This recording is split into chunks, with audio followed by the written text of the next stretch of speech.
আপনি কি কখনো এমন একটা জায়গার কথা শুনেছেন যেখানে সমুদ্র নিজেই সরে যায়? না, আমি ভুল বলছি না। ভারতের গুজরাটের বেতদ্বারকা অঞ্চলে প্রতিদিনই এমন এক অলৌকিক দৃশ্য দেখা যায়, যা দেখে চোখ অবাক হয়ে যায়। দিনে দুবার যখন সময় আসে, সমুদ্রের জল ধীরে ধীরে অনেক দূর পর্যন্ত পিছিয়ে যায়, ফলে মানুষ হেঁটে হেঁটে চলে যেতে পারে সরাসরি সমুদ্রের মাঝখানে এক প্রাচীন মন্দিরের কাছে। স্থানীয়রা বিশ্বাস করেন এই পথ ছিল একসময় শ্রীকৃষ্ণের নিজের গোপন রাস্তাঘাট।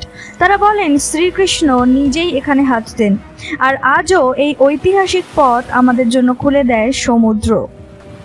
বিজ্ঞানও এই ঘটনাকে স্বীকার করে। এটাকে বলে টিডাল ফেনোমেনন বা জোয়ার ভাটা।